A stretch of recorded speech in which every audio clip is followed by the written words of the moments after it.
High profile case કહી શકાય કે આમ આદમી પાર્ટીનો જે આદિવાસી બેલ્ટનો મુખ્ય ચહેરો હોય ને મોટી લોકચાહના હોય ને એમની સામે ફરિયાદ કરવી એક તાલુકા પંચાયતના પ્રમુખે, તો આ કઈ રીતે બન્યું?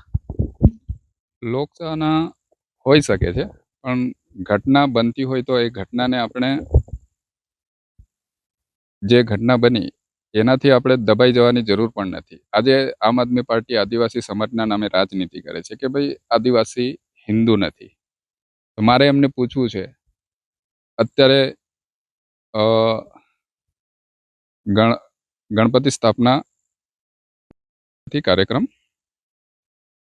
દરેક ગામ ફળિયામાં થશે. અત્યારે એમનું સ્ટેટમેન્ટ ના આવે કે આદિવાસી હિન્દુ નથી. એવું જેવું ગણપતિ વિસર્જન થશે, પછી નવરાત્રી આવશે કે દિવાળી આવશે, એ પીરિયડની અંદર કોઈ પણ રાજકીય પાર્ટીના નેતાઓનું નિવેદન એવું ના આવે કે આદિવાસી હિન્દુ નથી. કેમ નથી આવતું?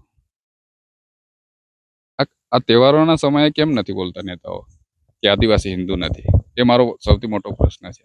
જેવા તહેવાર પૂરા થશે, ઇલેક્શનના માહોલો આવશે, એટલે ચાલુ થશે કે આદિવાસી હિન્દુ નથી, આદિવાસી આ નથી, આદિવાસી તેમ નથી.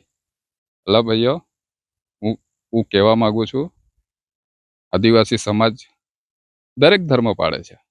હું એવું નથી કહેવા માંગતો કે આદિવાસી સમાજ ફક્ત હિન્દુ ધર્મ પાળે છે.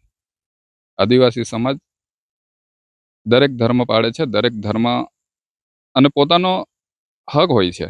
એ ભારતના બંધારણની વાત છે. એટલે હવે સૌ લોકોને પોતાનો ધર્મ પાળવો જોઈએ ને ભગવાનમાં માનવી જોઈએ, ભગવાનમાં આસ્થા રાખવી જોઈએ, એવું મારે માનવું છે. એમાં કંઈ આમ આદમી પાર્ટીના નેતાઓ કહે છે કે આદિવાસી હિન્દુ નથી, એ તો હવે હવા હવાઈ વાત જેવી છે.